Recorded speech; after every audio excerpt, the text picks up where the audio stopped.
US presidential election में Donald Trump की victory के बाद या श्योर शॉट डोनाल्ड ट्रंप की विक्ट्री के बाद इजराइल पैलेस्टीनियन कॉन्फ्लिक्ट को लेकर बातें जो हो रही हैं, जो मुद्दा है इजराइल पैलेस्टीन कॉन्फ्लिक्ट का, उसको लेकर बातें और ज्यादा होनी शुरू हो चुकी हैं। अब हमें यह देखना है कि ट्रंप के जीतने से इस मिडिल ईस्ट में चल रही कॉन्फ्लिक्ट पे क्या असर देखने को मिलेगा। क्या इजराइल को फेवर करते हुए दिखेंगी ट्रंप की पॉलिसीज या पैलेस्टीन के सपोर्ट में जाते हुए दिखेंगी ट्रंप की पॉलिसीज, उनको आज इस वीडियो के अंदर हम एनालाइज करेंगे। चलिए शुरू करते हैं।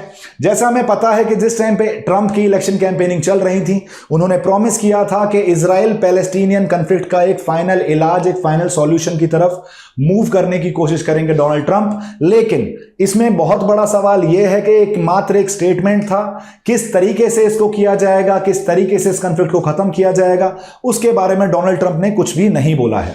अब हमें यह देखना है कि डोनाल्ड ट्रंप की जब विक्ट्री हो चुकी है, अभी लास्ट स्टेज ऑफ इलेक्शन बचा है, लेकिन पॉपुलर वोट में यह श्योर शॉट हो चुका है कि हायर परसेंटेज ऑफ सीट जो है वो डोनाल्ड ट्रंप के पास जा रही हैं। तो इजराइल में क्या मूड है, इजराइल में क्या माहौल है इस विक्ट्री के साथ, उसके बारे में हमें डिस्कस करने की जरूरत है।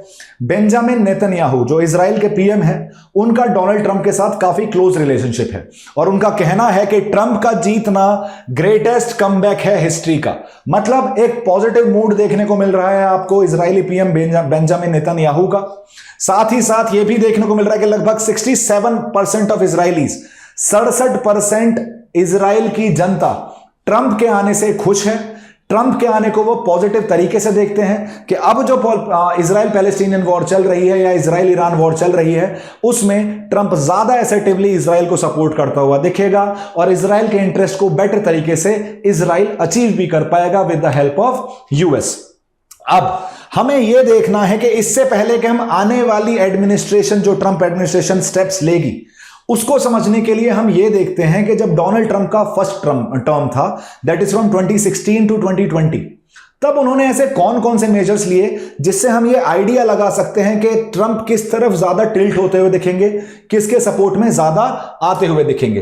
तो सबसे पहले ये देखिए, जो सबसे पहली चीज उन्होंने की थी ड्यूरिंग इट्स फर्स्ट टर्म, उन्होंने बोला था, उन्होंने जेरूसलम को इजराइल की कैपिटल की तरह रिकॉग्नाइज कर लिया था। कब किया था? 2017 में ट्रंप ने जेरूसलम, जो कि एक डिस्प्यूटेड रीजन है, उसको इजराइल की कैपिटल की तरह रिकॉग्नाइज कर लिया है। यहां तक कि यूएस की एम्बेसी को भी कहां शिफ्ट कर दिया है? जेरूसलम में ही शिफ्ट कर दिया है। That was a pro Israel stand. उन्होंने उस टाइम पे इजराइल को सपोर्ट दिया। Israel was completely in support of this capital shift towards Jerusalem, जो उसका जेरूसलम रीजन पे क्लेम और ज्यादा स्ट्रॉन्ग करती है जब एक मेजर इकोनॉमी, एक मेजर पावर जेरूसलम को इजराइल की कैपिटल की तरह देखना शुरू कर देती है। जनरली तेल अवीव को इजराइल की कैपिटल माना जाता है और 2017 से पहले यूएस की एम्बेसी भी तेल अवीव में ही देखने को मिलती थी, लेकिन अब वो शिफ्ट करके 2017 में उसे जेरूसलम भेज दिया गया था या सेट कर दिया गया था। दूसरा एस्पेक्ट, ट्रंप ने गोलन हाइट्स को रिकॉग्नाइज किया। गोलन हाइट्स क्या है? नदर्न इजराइल वाला रीजन जो सीरिया से मुझे लगता हुआ दिखता है। 1967 में इजराइल ने उस गोलन हाइट्स वाले रीजन को कैप्चर कर लिया था और 1981 में फाइनली उसे एनेक्स कर लिया था। ट्रंप एडमिनिस्ट्रेशन ने गोलन हाइट्स को इजराइल का एक इंटीग्रल पार्ट बता दिया। इसका मतलब जो कॉन्फ्लिक्ट चल रही है between Syria and Israel related to the sovereignty of Golan Heights region, उसमें भी ट्रंप किसको सपोर्ट करते हुए दिखते हैं? इजराइल को सपोर्ट करते हुए दिखते हैं। एक चीज हो चुकी है जेरूसलम का रिकॉग्निशन, दूसरा हो चुका है गोलन हाइट्स का रिकॉग्निशन, तीसरा अब्राहम अकॉर्ड्स। 2020 के अंदर, 2020 के अंदर आपको मल्टीपल कंट्रीज के साथ अकॉर्ड साइन करता हुआ दिखता है इजराइल। इजराइल और अरब कंट्रीज के साथ जो रिलेशन का नॉर्मलाइजेशन है, किस तरीके से इजराइल के रिलेशंस बाकी अरब कंट्री के साथ नॉर्मल किए जा सकें, उसके लिए पिक्चर में आया था अब्राहम अकॉर्ड। एक मेजर रोल प्ले कर रहा था उसमें यूएस।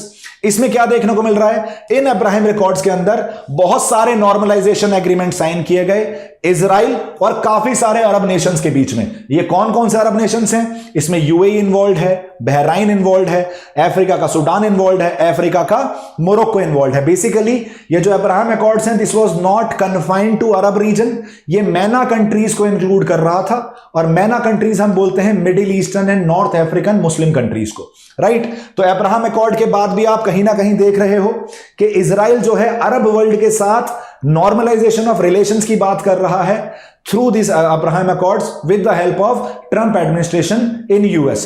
लेकिन इसमें इशू क्या था? इसमें पूरी तरीके से पैलेस्टीनियन इशू को बाईपास कर दिया गया था। पैलेस्टीनियन मुद्दे का जिक्र इसके अंदर नहीं किया गया था। ये बाकी एस्पेक्ट्स पे इजराइल और बाकी अरब नेशंस के रिलेशंस को नॉर्मल करने की बात कर रहा है।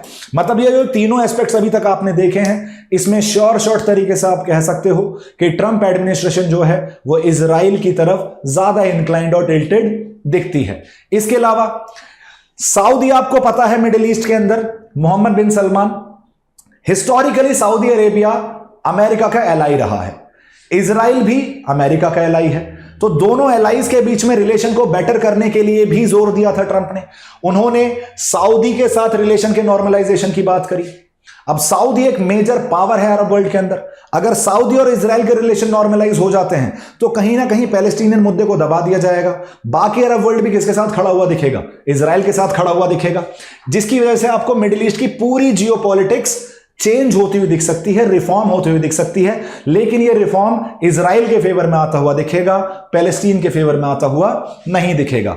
दूसरी चीज, एक डील ऑफ द सेंचुरी की बात चल रही थी, पर इस डील ऑफ द सेंचुरी में सबसे बड़ी बात यह थी कि पैलेस्टीन का मुद्दा ही नहीं रखा जा रहा, पैलेस्टीन के इंटरेस्ट के बारे में सोचा ही नहीं जा रहा।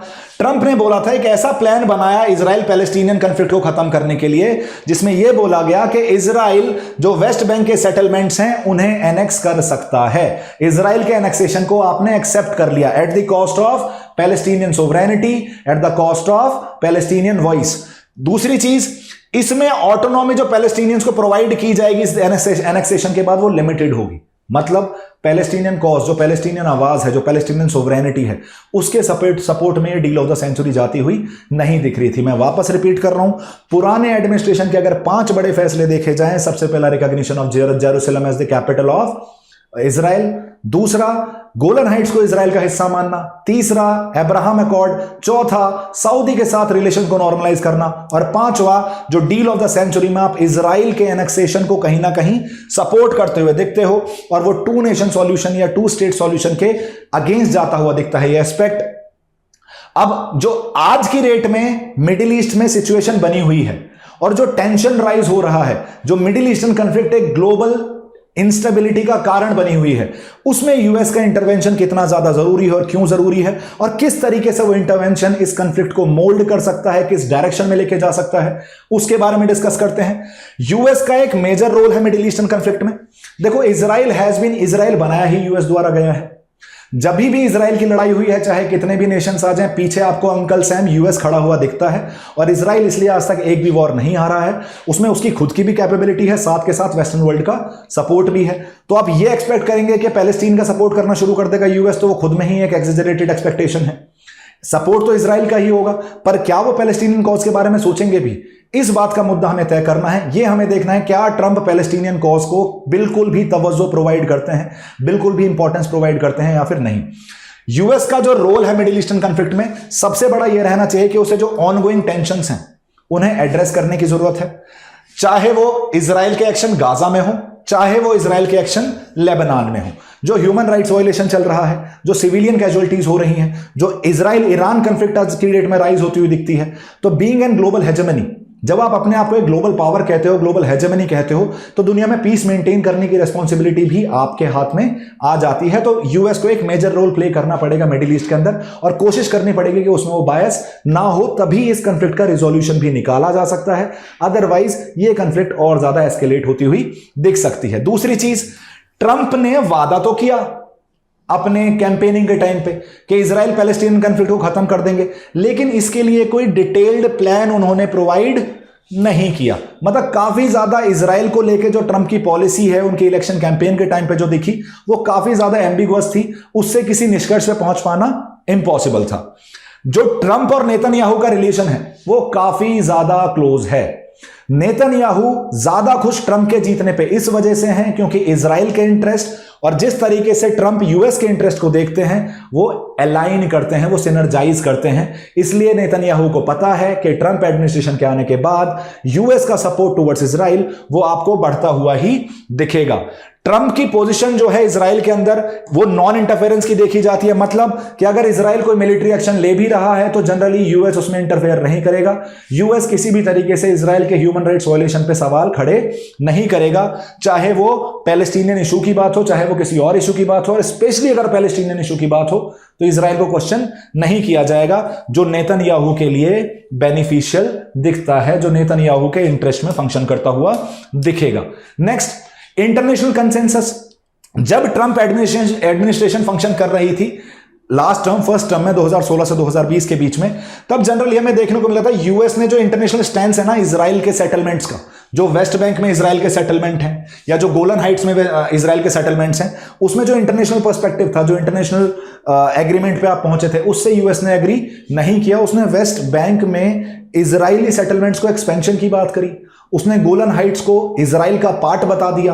तो कहीं ना कहीं हमें देखने को मिलता है कि इजरायली टेरिटरी के एक्सपेंशन को सपोर्ट करती है ट्रंप एडमिनिस्ट्रेशन, जिससे हमें पता चलता है कि जो ग्लोबल नॉर्म्स है ना, जो दो स्टेट सॉल्यूशन की बात करते हैं, इजराइल की भी बात करते हैं, पैलेस्टीन की भी बात करते हैं, कहीं ना कहीं उनको आप वीक पड़ते हुआ दिखते हो, और जो इजराइल का एनेक्सेशन एजेंडा है उसको आप ज्यादा प्रमोट होता हुआ देखते हो। और हो सकता है आने वाले समय में इजराइल ने जितना भी एरिया एनेक्स किया है वो इजराइल का ही बन जाए, और काफी हद तक यही उम्मीद भी थी कि जितनी भी वॉर्स हुई हैं उसमें इजराइल का एरिया कभी भी कम नहीं हुआ है, वो बढ़ता हुआ ही दिखा है। और इस वॉर के बाद भी ऐसा ही लग रहा है कि इजराइल का जो टेरिटोरियल मैप था वो और ज्यादा एक्सटेंड होता हुआ दिखेगा। गाजा वाला रीजन, वेस्ट बैंक वाला रीजन, गोलन हाइट्स को अभी भी क्लेम करता है, वो और ज्यादा अपनी अथॉरिटी क्लेम कर पाएगा इन रीजन के ऊपर। जो इजरायली सेटलमेंट्स हैं ऑलरेडी, जो वेस्ट बैंक के अंदर, गाजा के अंदर जो आपको इजरायली सेटलमेंट्स देखने को मिल रहे हैं, उन्होंने फर्दर एनेक्सेशन, जो इजराइल का कंटिन्यूअस एनेक्सेशन देखने को मिल रहा है इन दीज रीजन, तो ट्रंप एडमिनिस्ट्रेशन कहीं ना कहीं उन्हें और ज्यादा पुश करते हुए दिखती है, उन्हें रिकॉग्नाइज करते हुए दिखती है, वेस्ट बैंक के एनेक्सेशन की बात करती है और बोलती है कि इजरायली गवर्नमेंट को कंटिन्यूअसली एक्सपेंड अगर वो कर रही है अपने सेटलमेंट्स को तो यूएस उसमें बीच में नहीं पड़ेगा। आसान भाषा में इजरायली एक्सपेंशन को फ्री हैंड मिल सकता है अंडर ट्रंप एडमिनिस्ट्रेशन, जिसकी वजह से इजराइल में तो खुशी मिलेगी, लेकिन ग्लोबल इंस्टेबिलिटी आपको और बढ़ती हुई दिख सकती है। जो काउंटर प्लेयर्स हैं लाइक रशिया एंड चाइना, उसको काउंटर करने के लिए भी इन्वॉल्व होते हुए दिख सकते हैं। एस्केलेशन का रिस्क बढ़ जाता है जब कंटिन्यूअसली आप एक तरफा इजराइल को सपोर्ट करते रहोगे, तो देयर आर हाई चांसेस कि ये कॉन्फ्लिक्ट जो है वो किसी भी तरीके से गिरती हुई ना दिखे, एस्केलेट होती हुई ना दिखे, बल्कि एस्केलेट होती हुई आपको देखने को मिल रही है, जिससे पैलेस्टीनियन इजरायली कॉन्फ्लिक्ट का जो रिजोल्यूशन है वो और ज्यादा दूर नजर आता है, स्पेशली अगर पैलेस्टीनियन कॉज के हिसाब से बातचीत की जाए। अब हम इजरायली सेटलर्स, जो इजरायली सेटलर्स हैं, जो इजरायली लोग हैं जो वेस्ट बैंक के अंदर रहते हैं, जो गाजा के अंदर सेटल डाउन कर चुके हैं, उनका मूड काफी ज्यादा खुशी में है, वो यूफोरिक मूड में है। उनका कारण क्या है? उनका रीजन यह है कि जितनी भी इजरायली सेटलर कम्युनिटी है, उनका मानना है कि ट्रंप का रीइलेक्शन उनके फायदे में काफी ज्यादा काम करेगा। वो मानते हैं कि एक अपॉर्चुनिटी है इजराइल के लिए कि वो अपने टेरिटोरियल क्लेम्स को और ज्यादा एक्सपेंड कर सके, कहां? वेस्ट बैंक और गाजा के अंदर। दूसरी चीज, पोस्ट इनॉग्रेशन प्लान्स, जितने भी सेटलर मूवमेंट के लीडर्स हैं उन्होंने रिपब्लिकन्स को सपोर्ट करना शुरू कर दिया था इवन ड्यूरिंग द इलेक्शंस, क्योंकि वो चाहते थे कि वापस पावर में कौन आना चाहिए? ट्रंप ही आना चाहिए, जिससे इजराइल की सोवरेनिटी को और भी बाकी एरियाज में अप्लाई किया जा सके। एरियाज लाइक जुडा एंड समारिया, जो वेस्ट बैंक के अंदर आपको रीजन्स देखने को मिल जा रहे हैं, और नदन गाजा स्ट्रिप में अपने नए सेटलमेंट्स बनाए जा सकें, उसे और एनेक्स किया जा सके। Last but not the least, end of two state solution. Trump का जो प्लान है वो किसी भी तरीके से internationally recognised two state solution को रिकॉग्नाइज नहीं कर रहा है। वो प्योरली किसके पर्सपेक्टिव में देखने को मिलता है, किसके फेवर में देखने को मिलता है? इजराइल के फेवर में देखने को मिलता है। ये जो टेरिटोरियल एक्सपेंशन का प्लान प्रपोज किया गया है ट्रंप द्वारा इन हिज फर्स्ट टर्म, वो शायद आपको कंटिन्यू होता हुआ दिखेगा। वेस्ट बैंक के अंदर एक्सपेंशन देखने को मिल सकता है, गाजा के अंदर देखने को मिल सकता है, जिसकी वजह से टू स्टेट सॉल्यूशन आपको पिक्चर में आता हुआ उसकी पॉसिबिलिटी और ज्यादा कम हो जाती है। तो इन शॉर्ट अगर बोला जाए 4 लाइन के अंदर, इजराइल काफी ज्यादा खुश है ट्रंप के आने से। इजराइल के एक्सपेंशन को रिकॉग्निशन प्रोवाइड की जाएगी। इजराइल के ऊपर जो क्वेश्चन किए जा रहे हैं even by the US and the liberal government of US, वो अब खत्म हो जाएंगे। जनरली इजराइल को सपोर्ट करती हुई दिखेगी ट्रंप एडमिनिस्ट्रेशन, और इजराइल को इस चीज का काफी ज्यादा फायदा मिल सकता है। बीट जो ग्लोबल सपोर्ट उसको देखने को मिल रहा है। Of course the Muslims of the world will never be supporting Israel for their human rights violation, लेकिन अगर मैं एडमिनिस्ट्रेटिव और पॉलिटिकल एस्पेक्ट से देखूं तो इजराइल के लिए बहुत अच्छी खबर है ट्रंप का जीतना। साथ के साथ अगर हम देखें जो गाजा को लेकर कंसर्न है, जो मिलिट्री ऑफेंसिव अभी नदन गाजा में चल रहा है, उससे पता चलता है कि अगर ट्रंप की ऐसी पॉलिसीज आ जाएं तो जो गाजा से लोग मूव करे हैं, जो गाजा के अंदर पैलेस्टीनियंस रहते थे, इस वॉर के चलते उन्हें मूव करना पड़ा है, वो माइग्रेट कर चुके हैं, उनको शायद कभी अपने घर वापस आने का मौका नहीं मिलेगा। शायद वो आखिरी बार था जब वो अपने घर में बैठे थे। और we as Indians, we as South Asians इस दर्द को शायद बेटर तरीके से समझ सकते हैं, क्योंकि हमारे यहां भी जब पार्टीशन हुआ था तो लोगों को अपना घर छोड़ छोड़कर वापस आना पड़ा और दोबारा वो घर अपना आप कभी देख नहीं पाए। कश्मीरी पंडित्स का जब एक्सोडस देखने को मिलता है, कश्मीरी हिंदूज का जब एक्सोडस देखने को मिला था, वो अपने घर में दोबारा कभी वहां जाकर रह नहीं पाए। तो कहीं ना कहीं जो गाजा में जो पैलेस्टीनियंस रह रहे थे, शायद वो अपने घर कभी वापस ना लौट पाए। और जो ह्यूमैनिटेरियन क्राइसिस आपको देखने को मिल रहा है इस रीजन के अंदर, वो आपको और ज्यादा बढ़ता हुआ दिखे। जो पैलेस्टीनियन डिस्प्लेसमेंट है, वो भी शायद अपना जो पीस की उनके पास एक होप है कि शायद वो कभी अपने घर वापस जाएंगे, वो भी आपको अब खत्म होती हुई दिखेगी। ये जो शादी असफ है इनका नाम, इन्हें बेसिकली बॉम्बिंग में इनकी डेथ हुई थी, तो डेथ इन द सेंस ये इंजर हो गए थे। उसके बाद से ये चाहते हैं कि इंटरनेशनल कम्युनिटी का इंटरवेंशन होना चाहिए, इंक्लूडिंग यूएस, जिससे पैलेस्टीनियंस अपने घर वापस जा सकें। उसका स्कोप अब कम नजर आ रहा है। इतने सारे सपोर्ट के बाद देखो, जो कंक्लूजन है वो ये है कि वॉर किसी को इंटरेस्ट नहीं करती। वॉर ना यूएस के इंटरेस्ट में है, ना इजराइल के इंटरेस्ट में है, ना पैलेस्टीन के इंटरेस्ट में है, ना इंडिया के इंटरेस्ट में है। आपको war should be the last aspect. जब आप टेरिटोरियल एक्सपेंशन के नाम पे ह्यूमंस को मारना शुरू कर देते हो, ह्यूमैनिटी को छल्ली छल्ली कर देते हो, ह्यूमन लाइफ की कोई रेस्पेक्ट नहीं करते, तो आप एक बहुत गलत मैसेज दे रहे हो, दूसरे को भी गलत मैसेज दे रहे हो। जो आज आप कर रहे हो, कल वो आपके साथ भी हो सकता है। इसलिए प्लीज तो यही होनी चाहिए कि इंटरनेशनल पॉलिटिक्स चाहे जैसी भी चल रही हो, पोटेंशियल डील्स चाहे जो भी चल रही हो, लेकिन हमें कोशिश करनी चाहिए कि इजराइल और पैलेस्टीन, इजराइल और हमस, इजराइल और ईरान के बीच में ये जो वॉर चल रही है, इजराइल हेजबुल्ला, इजराइल हाउदीज, इनको जल्दी से जल्दी खत्म किया जा सके, जिससे रीजन को स्टेबलाइज किया जा सके और दुनिया वापस एक नॉर्मल टोन की तरफ, नॉर्मल रास्ते की तरफ मूव कर पाए। राइट, आप आई गेस आपको समझ में आ चुका होगा जितना मैंने ट्रंप का इंपैक्ट बताया on the win of Trump for Israel. उसको सबको ध्यान में रखते हुए आपको ये क्वेश्चन अटेम्प्ट करना है। Examine the potential impact of Donald Trump's re-election on Israeli Palestine relations, particularly in the context of Israeli settler expansion and US policy on the Israeli-Palestinian conflict. What are the implications for the broader Middle East peace process? I guess आप इसका answer कर पाओगे, बहुत आसानी से कर पाओगे। Just watch this video again, अगर आपको नहीं समझ में आया, you'll get to know about it again. Thank you so much guys. Subscribe to our YouTube channel for such informative videos. Thank you so much and have a good day.